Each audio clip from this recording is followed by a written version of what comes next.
indeed. I welcome to Vintage Rock Pod Mick Box from Uriah Heep. Happy days, mate. Happy days. Happy Here we are. days. Here we are Slogging indeed. on through life like we all are. It's all we can do, isn't it? It's all we can do right now. And speaking of what Yes, we're doing indeed, right yeah. now, we're talking to you now on Wednesday. News has just broke on your official channels that the rescheduled Uriah Heep 50 tour of the UK is going to have to be rescheduled again to 2022. I know it's an absolute nightmare, mate. We've been knocked sideways with everything. We had a whole year's touring to celebrate our 50th anniversary, and we haven't done any of it. So it's just tough. It's tough going, I have to say. But eventually we'll get there, and then when we do celebrate it, I'm sure everyone will go mad and crazy. I know we will. Yes, absolutely. I'm so. So So, let's go back then to 1970 when Very Heavy, Very Humble came out. I mean, you were seen as the forefront of the movement, weren't you? The heavy rock movement, the heavy metal movement, the hard rock, that sort of stuff, with the likes of Deep Purple and Black Sabbath. And what was it like around that time then, when you were a part of that movement moving forward? well, it was very vibrant time, I have to say, very creative, vibrant time, because we were coming out of an era of late 60s of bands being all in suits and doing dance moves and little combos behind them. It was all very nice and polite and sweet and lovely. Some great songs came out of that. But then we come out as almost a rebellion with the long hair and the bell bottoms and the stack. It wasn't like a Marshall stack on your shoes, which I thought was brilliant until I found out everybody else got them. So I wasn't as tall as I thought I was going to be. And it was just a creative time. We just, we bought, Marshall stacks for real, with bigger, everything was bigger, better, louder. And it was that whole movement that was going on at the time. It was a fantastic time, I have to say. And of course, with record companies, you sign for, with a record company for 6 or 7 albums, so you grew with the label grew with you, so there was, they allowed you to take your music wherever you wanted. There was nobody dictating anything, which was, I think, which is why so much of that music has stood the test of time and people still like hearing now, even in the live arena and in their homes. Absolutely, yeah. And you talk about the movement there and the time, and what was it like within the bands during the scene then? Because I spoke to Steve Diggle from the Buzzcocks, and he says it was great camaraderie amongst the punks of that time, the Pistols and the Clash and that. And then there's all the mods. I spoke to Kenny Jones, and he says the mods were all one big happy family. So what was it like with the hard rock movement that was coming through, the rebellious time? It was pretty much the same as that. I have to admit, a great respect between bands. But it was competitive. I'd be foolish not to say that. We always trying to outdo each other, but but there was that camaraderie there. Yeah, that we were going through the same thing together. Almost united in as much as we were writing the new book, if you like. That's a good way of A putting new it. book of where the music goes. So.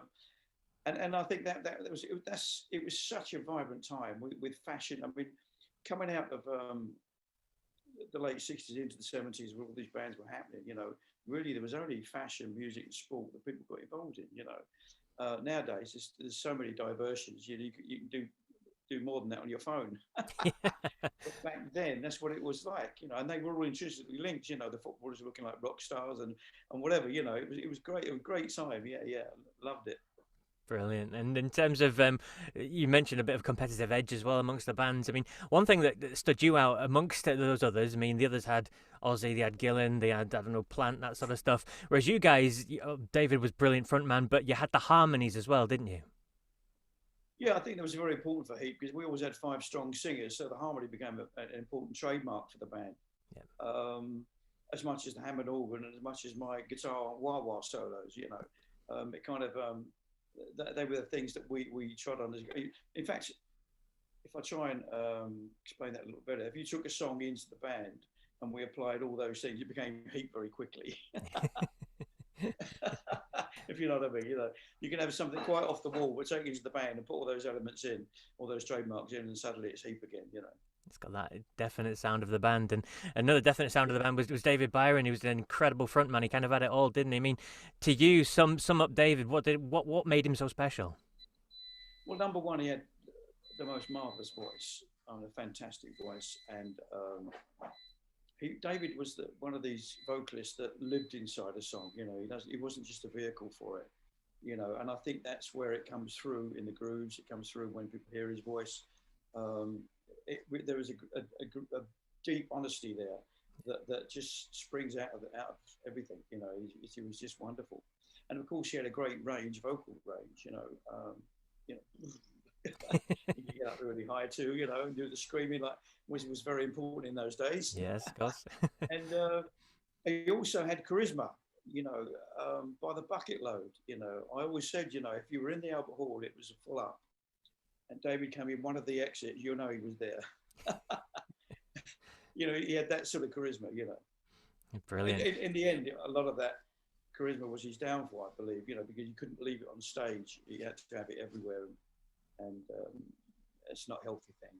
No, not at all. And then David had to leave the band, but there was a point, wasn't there, in the 80s when you tried to reconcile with David, didn't you, and try and get him back into Heep, but it just wasn't happening. Yeah, Trevor Bowl and myself, we went down to his house, and I said, look to him, David, I've got the record contracts, I've got all the gear, I've got all the work, I've got everything we possibly need. Let's get the strength back to where it was in Spice prior to Heep, with you and me doing the writing and everything. And Trevor was on board, and so that was a good thing. But we went in there, and I saw him in his house, and he had a lot of people in there, and he had like 2 or 3 managers blowing smoke up his backside, and a lot of drinking was happening, and not clear thinking, I have to say.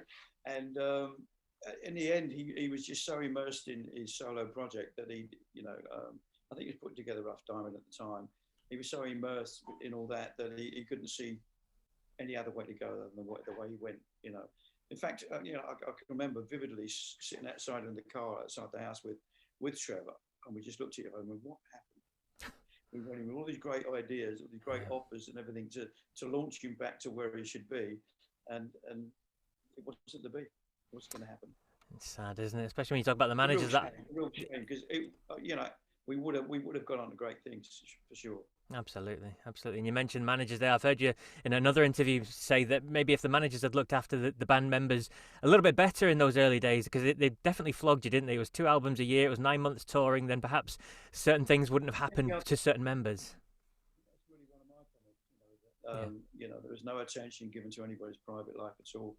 I mean, I could understand it to a degree, because when we first got launched, Jerry Bryan, our manager at the time, he put his money where his mouth was. He got us all the ads, full-page ads in all the magazines and Melody Makers and NME and Sounds and all the rest of it. It's marvellous.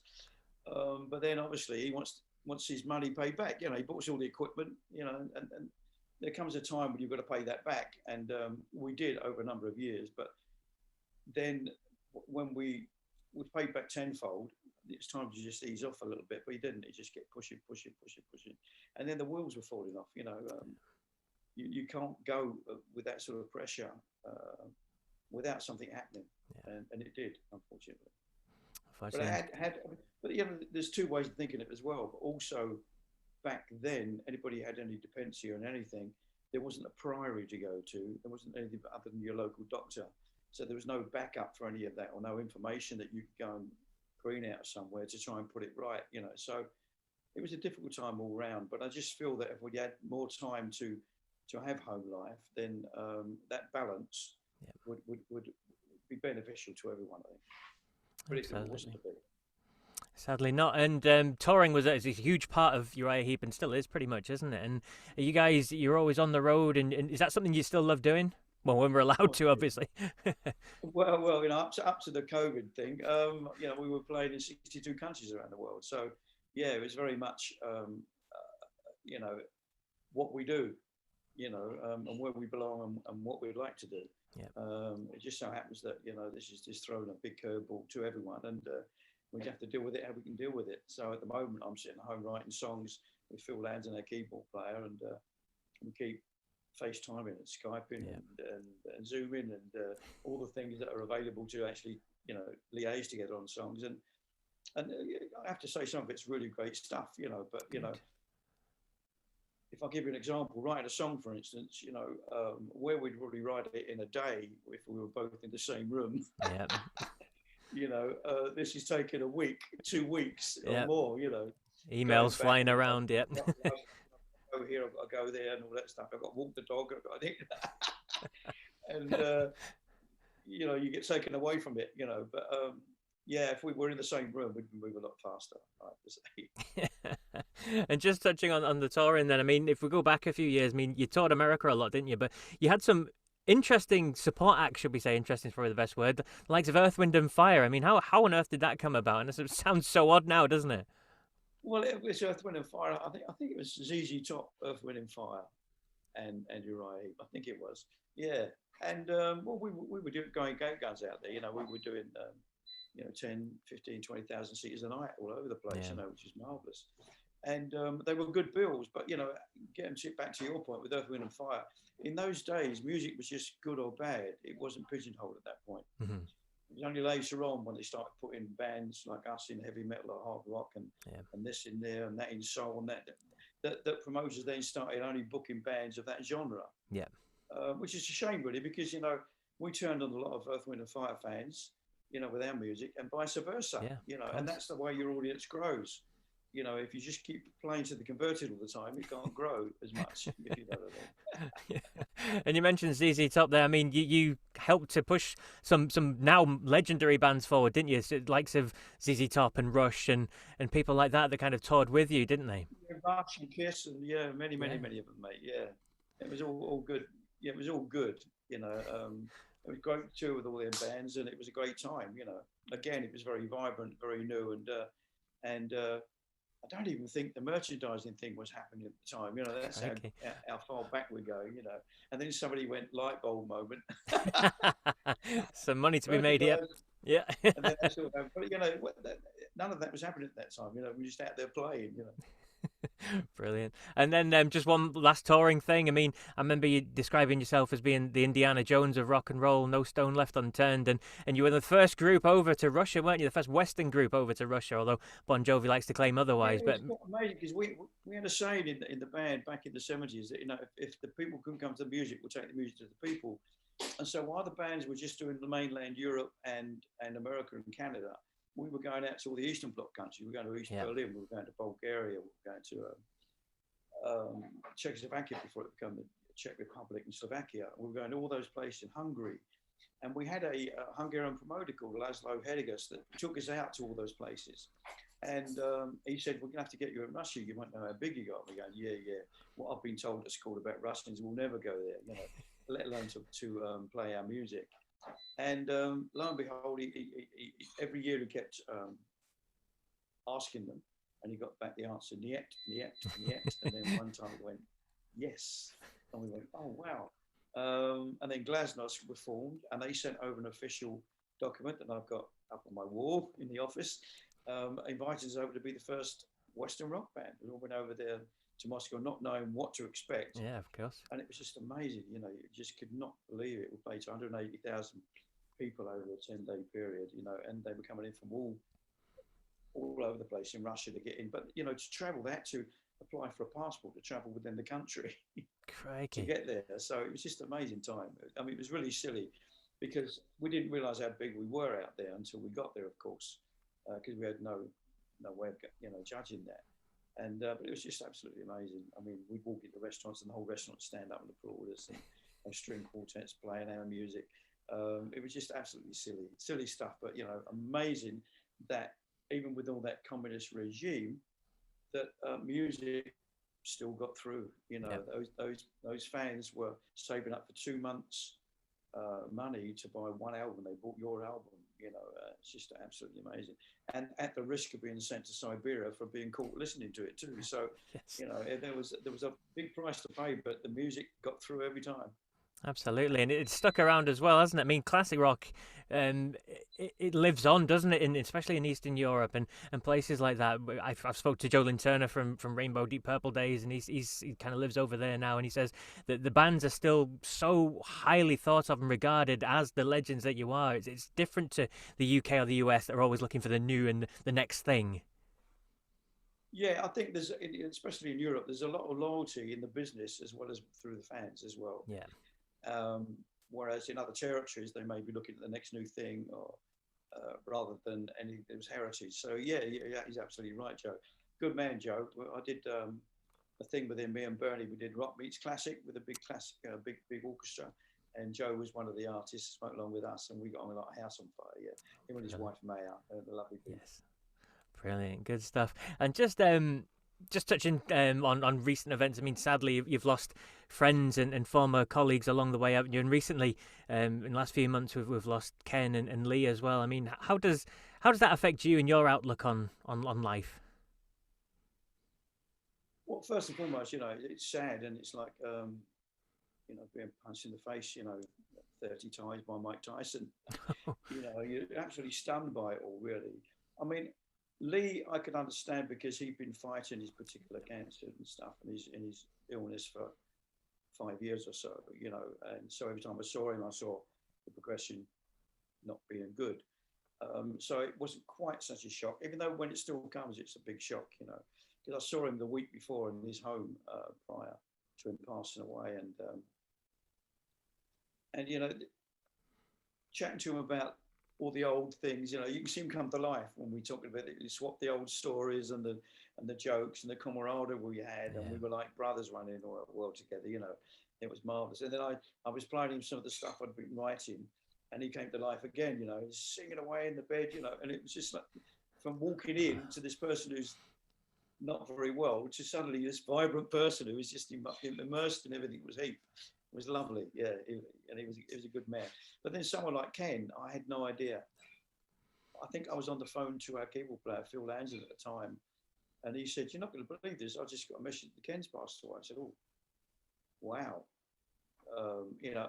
And over the years, I have to say, there's been those sort of messages throughout all the time.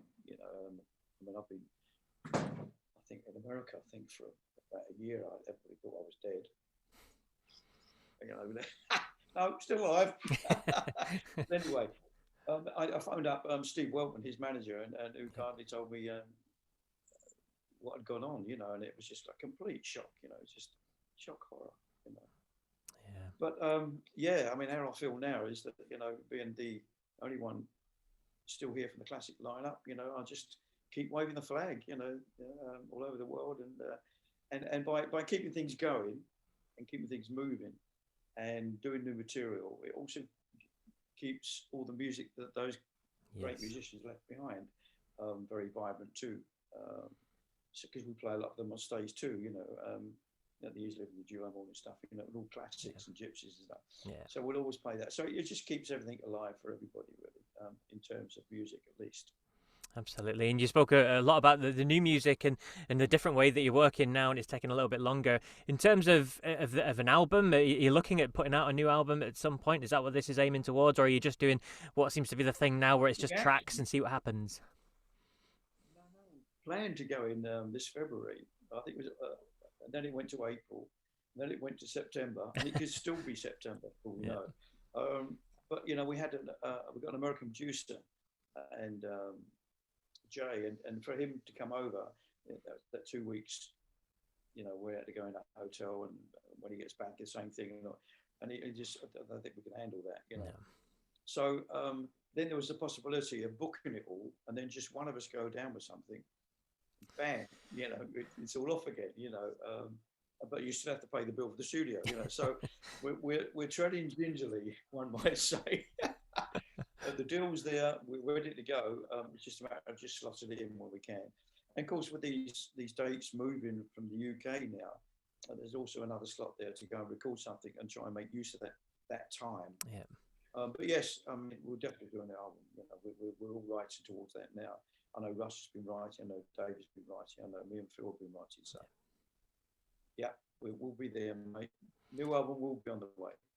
Good stuff. And I asked this of your good friend Pete Agnew from Nazareth, and he was very unequivocal when he said, "Not a chance." No signs of retirement. You sound like you're full head steam ahead into the world of music, and that's not going to change by the sound of things, no?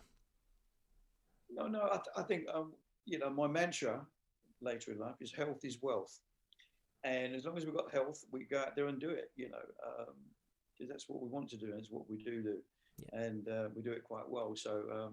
That's really the motivation. The motivation is to get out and play music again, 100%. Well, it's been an absolute pleasure chatting with you, Mike. I could speak all day, but I know we've all got things to do. So thank you so much, and we wish you the best of luck with the tour and everything, and we hope that new Thanks a music lot, comes mate. out soon. All right, mate. Happy days. Take care, mate.